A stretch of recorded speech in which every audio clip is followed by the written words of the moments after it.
Salut tout le monde, je m'appelle Alice et j'ai 16 ans. Je dois avouer quelque chose. J'ai commis un crime et je n'ai pas été punie. Mais je ne me sens pas coupable parce que je l'ai fait pour sauver la vie d'un enfant. D'abord, je dois te parler de ma sœur. Elle s'appelle Amandine et elle a 1 an de plus que moi. En général, les grandes sœurs font office d'exemple pour les petites sœurs. Elles les aident avec les corvées ménagères, les devoirs, les problèmes personnels. Mais dans mon cas, c'était tout le contraire. Amandine était l'exemple parfait de ce qu'il ne faut pas faire. Dès ses 16 ans, elle a commencé à sortir avec des garçons plus vieux. Elle rentrait très tard le soir, et elle disparaissait parfois de la maison pour plusieurs jours. Au bout de quelques mois, elle était déjà sortie avec plusieurs garçons. Elle s'était fait faire un tatouage, et nos parents étaient allés la chercher au commissariat 2 fois. Elle avait visiblement rencontré des personnes qui avaient une mauvaise influence sur elle. Le pire, c'est qu'elle n'écoutait personne, ni nos parents, ni ses profs. Moi, je regardais ce que faisait Amandine, et je faisais le contraire. J'essayais d'être une bonne fille, pour que nos parents ne soient pas trop tristes. Mais c'était dur. Papa et maman ont essayé de convaincre Amandine de changer d'attitude, mais ils ont fini par s'y habituer, et ont laissé tomber. Ils devaient se dire que c'était une cause perdue, et attendre qu'elle ait 18 ans pour ne plus être responsable d'elle. Mais après un autre mois, elle est rentrée à la maison un matin et nous a annoncé la grande nouvelle. Ma mère a presque fait une crise cardiaque. Elle est arrivée pendant qu'on prenait notre petit déjeuner. Elle avait l'air très fatiguée. Visiblement, ce n'était pas si facile de faire la fête sans arrêt. La première chose qu'elle nous a dite n'était pas salut ou comment ça va. Elle nous a tristement annoncé qu'elle était enceinte. Personne n'a osé parler pendant quelques minutes. On était tous en train d'avaler la nouvelle. Et d'un coup, ma mère a commencé à respirer fort et à tenir son cœur. Papa voulait l'aider et je ne savais pas quoi faire. Alors je suis restée assise. Pendant ce temps, ma sœur est montée dans sa chambre, en silence. Heureusement, maman n'a rien eu de grave. Mais je comprends sa réaction. C'était dur à accepter. On a passé les jours suivants à débattre et à se disputer sur ce qu'il fallait faire. Nos parents disaient qu'Amandine n'était pas prête pour avoir un enfant, mais elle répondait qu'elle en était capable. Et bien sûr, mes parents ne pouvaient pas la faire avorter de force. C'était donc décidé. Amandine allait être maman. Pour la première fois depuis des mois, ma sœur allait prendre sa vie en main. Elle savait qu'elle pouvait faire du mal au bébé, alors elle a arrêté toutes ses mauvaises habitudes. C'était dur, mais on était là pour l'aider avec mes parents. On espérait qu'avoir un enfant changerait sa vie et qu'elle redeviendrait comme avant. Je me demandais aussi qui était le père et pourquoi il n'était pas avec Amandine. Mais elle ne voulait pas nous en parler. Apparemment, il avait eu peur des responsabilités et il avait disparu. Malgré ça, ses 9 mois de grossesse ont été calmes et heureux. Elle a fini par accoucher. C'était un garçon en excellente santé. Elle l'a appelé Jérôme. Je n'ai pas pu m'empêcher de pleurer en le voyant. Sa peau rosée et ses petits doigts éveillaient d'étranges émotions en moi, et même des instincts maternels. Tout le monde faisait attention au bébé, mais je voulais toujours le prendre et l'aider. Amandine est vite sortie de l'hôpital et on est rentré à la maison. Je pensais qu'on allait avoir une toute nouvelle vie, avec le bébé et Amandine de retour à la maison. Mais je me trompais. Quelques semaines plus tard, elle a fait une dépression post-natale, et elle est retournée dans son ancien cercle d'amis. Elle a repris sa vie d'avant.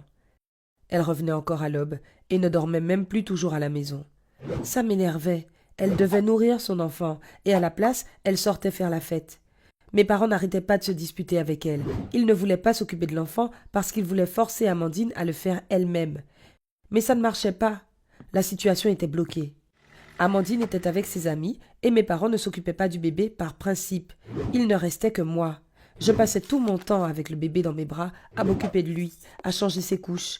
Je dépensais toutes mes économies et mon argent de poche dans de la nourriture pour bébé, alors que mes parents refusaient de me donner plus d'argent. La situation était vraiment tendue, et je pensais que ça ne pouvait pas empirer. Quand Amandine a lâché une nouvelle bombe. Elle nous a dit qu'elle déménageait à New York et demandait qu'on l'aide financièrement. J'étais épatée par son audace et son indifférence vis-à-vis de son propre enfant et de sa famille. J'avais passé tout mon temps à m'occuper de son bébé du mieux que je pouvais. Je ne me souviens même pas de la dernière fois où j'avais eu une bonne nuit de sommeil. Pendant ce temps, ma sœur vivait tranquillement et maintenant, elle demandait de l'argent pour déménager. En plus, elle voulait partir seule, sans Jérôme. Incroyable. Et tu sais ce qui m'a le plus étonnée? Mes parents ont dit oui. Pardon? Vous êtes sérieux? Mais en fait, ils avaient un plan. Quand ma sœur serait partie, ils auraient fait adopter le bébé. Ça résoudrait tous les problèmes et ils pourraient retrouver leur train-train quotidien. Je n'arrivais pas à croire que mes parents puissent faire quelque chose comme ça. Je ne les laisserais pas faire. Je me suis battue, je les ai suppliés de garder Jérôme et j'ai fini par les convaincre. Amandine est partie. Mes parents ont repris leur vie tranquille et je me suis retrouvée seule avec un bébé. Même si j'étais très attachée à l'enfant, c'était très dur pour moi de m'occuper de lui. Il pleurait tout le temps sans que je comprenne pourquoi. Est-ce qu'il voulait manger ou dormir, ou est-ce qu'il voulait sa tétine? Je ne savais pas. Il ne parlait qu'en pleurant. En plus, je n'avais pas du tout d'argent. Comme mes parents avaient donné une grosse somme à Amandine, ils avaient réduit mon argent de poche. Je n'avais plus assez d'argent pour acheter les couches et tout ça. Donc, pendant qu'il dormait, je les lavais à la main et j'essayais de convaincre mes parents de m'aider un peu. J'avais besoin de leur aide parce que l'été était bientôt fini, que j'allais devoir retourner au lycée et que Jérôme se retrouverait seul. Maman a vu à quel point c'était dur pour moi et elle a accepté de garder Jérôme de temps en temps. C'étaient les seuls moments où je pouvais vraiment dormir. Après 3 mois comme ça, je devenais folle. J'avais des poches sous les yeux, les cheveux ébouriffés et les vêtements sales. Mais j'espérais que tout allait changer. Ma sœur est revenue de New York, et elle n'était pas seule. Elle est rentrée avec sa nouvelle petite amie. Eh oui, ma sœur a dit qu'elle s'était trouvée à New York, qu'elle s'était rendue compte de ce qui lui manquait et que sa copine l'avait aidée. Après nous avoir annoncé qu'elle était enceinte il y a 1 an, rien ne pouvait plus nous surprendre. En plus, c'était une adulte, et elle pouvait prendre ses décisions toute seule. J'espérais qu'elle revenait pour de bon à la maison, pour s'occuper de son fils. Mais je me trompais. Elle a dit quelque chose qui m'a énervée. Avec sa petite amie, elles allaient déménager dans le sud des États-Unis, et elles étaient revenues prendre Jérôme. J'étais sous le choc. Amandine avait abandonné son bébé et était partie à New York. J'avais dormi 3 heures par jour pour m'en occuper correctement, et elle annonçait ça? Ce n'était plus son bébé, c'était le mien. Je m'y étais énormément attachée, et je ressentais un instinct maternel pour lui. Et en plus, comment est-ce qu'elle allait s'en occuper? Elle ne savait rien sur les enfants, elle ne savait même pas changer une couche. Je ne lui faisais pas confiance, et je n'allais pas la laisser faire ça. J'avais une seule option pour garder l'enfant. Quand Amandine et sa copine étaient sur le point de partir à l'aéroport, je les ai beaucoup retardées. Je leur ai dit que je faisais le sac de Jérôme, que je le nourrissais et que je l'aidais à s'endormir. Très peu de temps avant l'heure du vol, je suis descendue avec Jérôme dans son landau. Amandine était pressée, alors elles l'ont pris, sont montées dans un taxi et sont parties à l'aéroport. Quand je n'ai plus vu la voiture, je suis retournée dans la maison et j'ai couru dans ma chambre. Je suis allée voir son berceau et il était là. Petit Jérôme dormait en bougeant ses jambes dans son sommeil. Il devait rêver. J'ai commencé à pleurer de bonheur. Je n'avais jamais rien vu de plus beau dans ma vie que ce bébé. Une demi-heure plus tard, Amandine m'a envoyé un message. Ce n'était pas bon. Il était rempli d'insultes, mais je les méritais, vu que je l'avais piégé. Quand elles sont arrivées à l'aéroport, elles ont vu que ce n'était pas Jérôme dans le landau, mais une poupée. Eh oui, je les avais échangées. J'avais enroulé la poupée dans le plus de vêtements possible pour qu'on ne voie pas son visage. J'étais sûre qu'Amandine préférerait partir plutôt que rater son avion pour son bébé. Alors j'ai gagné du temps pour qu'elle ne puisse pas faire l'aller-retour. Comme je m'en doutais, quand Amandine a découvert la supercherie, elle n'a pas chamboulé ses plans. Tel était son comportement envers son propre enfant. Elle n'en avait pas besoin et elle ne l'aimait pas. Alors que moi je l'aimais comme mon propre enfant et je ne pouvais pas le laisser partir. Alors oui, j'ai commis un crime puisque j'ai kidnappé l'enfant de ma sœur.